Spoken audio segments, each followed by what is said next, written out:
take our 9-inch hoop and we're going to cut fabric the size of our hoop. And I went ahead and cut a piece of fabric. So we have a piece of fabric that will fit inside of our hoop. And I always cut the fabric larger than the hoop. And I'll go back and trim it off later. So we've got our fabric cut. And of course it cuts down on our time here. This is actually an apple pin. So it doesn't write, but it's a dull edge on the end. And that's what I'm going to use to trace. So I'm going to take our tracing paper, and this pack actually came with white, yellow, orange, red, and blue.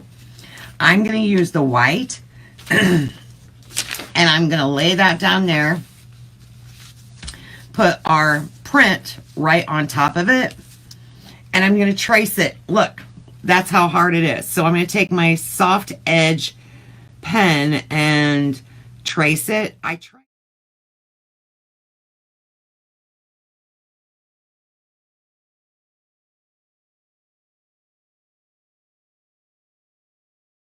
Can you see how it has traced it on my fabric for me?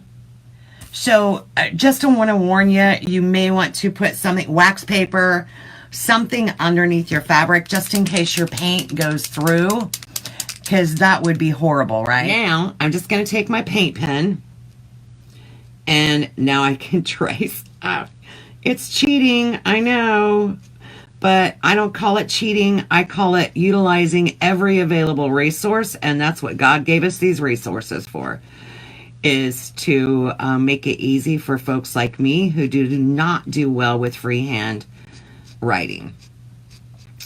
And I love the look of this Christmas lettering.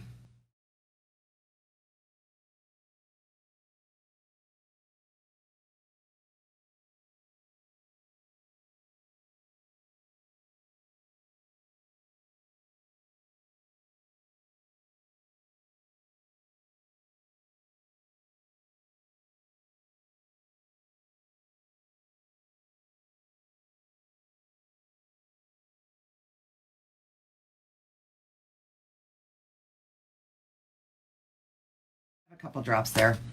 I'll go back.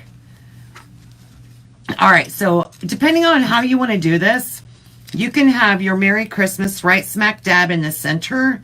So if I'm going to do that, I'm going to put the latch right here at the top. So I'm going to center it right above my Merry Christmas, right?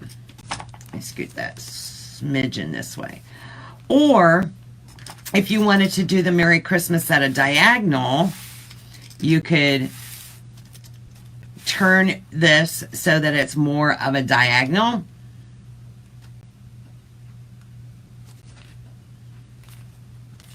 And I'm just going to give it a little bit of a slant. All right. So if you've ever worked with these hoops before, you want to pull your material all the way through. All right. So now I'm going to tighten this down. And I'm going to pull again because I want to make sure that's good and taut in there.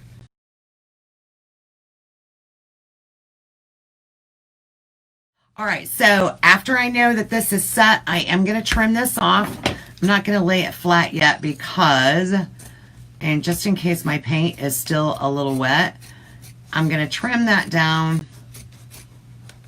And then we are going to top this off with some pretties. So I have in my stash, you know, remember that tote you put away last Christmas because you didn't have, or you didn't use everything in it, or you have scraps that fell at the bottom of your tote?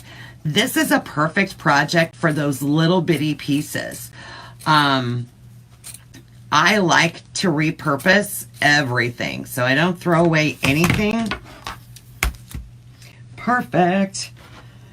So for this, we're going to take some of our red and black plaid, and we're going to make a bow.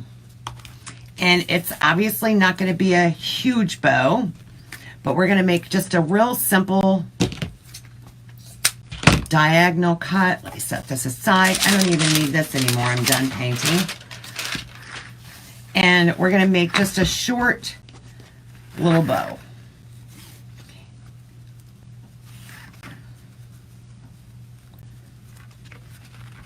All right, just that simple. Super, super simple. A little bow tie, right? But I don't know why I'm getting this all pretty, because I need my second pair of hands. So I like to use this little guy every now and then just to hang on to things, because now I'm going to take a piece of our jute string and I want to add some of that naturalistic look into this. So I'm going to use our string and make a second bow.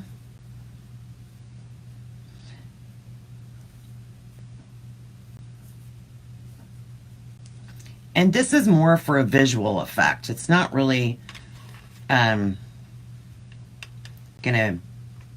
it's not functional in any way. It's just as a visual effect, because it's going to help bring out that wood grain in our hoop.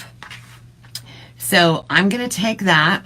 I forgot to turn on my glue gun, but I'll do that right now. And I'm going to take a small piece of wire. And if you don't have any floral wire around, but you have some of those floral picks, you can just take the wire right off of that.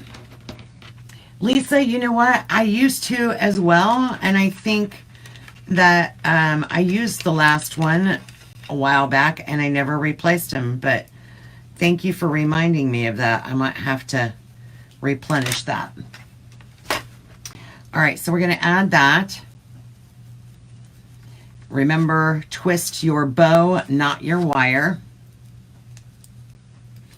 And now we can add that right there where that hoop, that fastener is.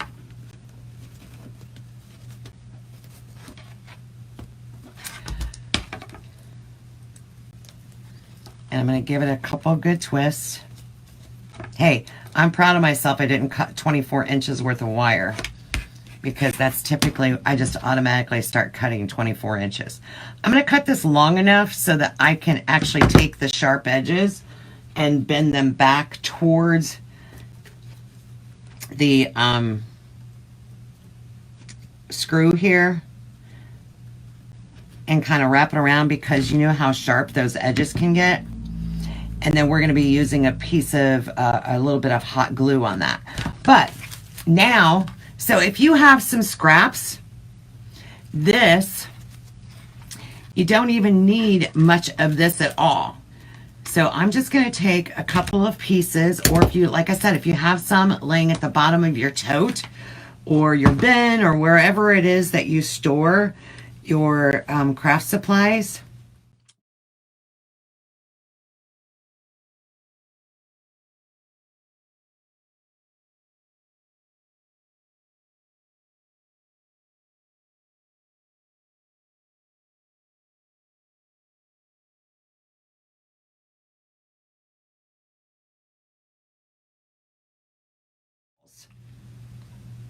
All right, so I put a spot of glue there, and while it's still wet, I'm going to bring my bow forward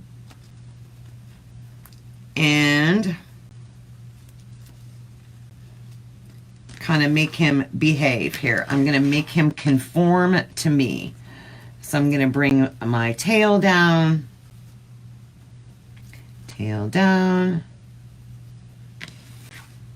Be very careful not to burn my pinkies. And of course, I don't want him covering up the lettering. So I'm just kind of paying attention to all of that as I'm placing everything. Now this, of course, I can cut shorter. And the worst thing that we absolutely do not want is to be able to see the mechanics. We don't want to see any glue or anything funky like that, right?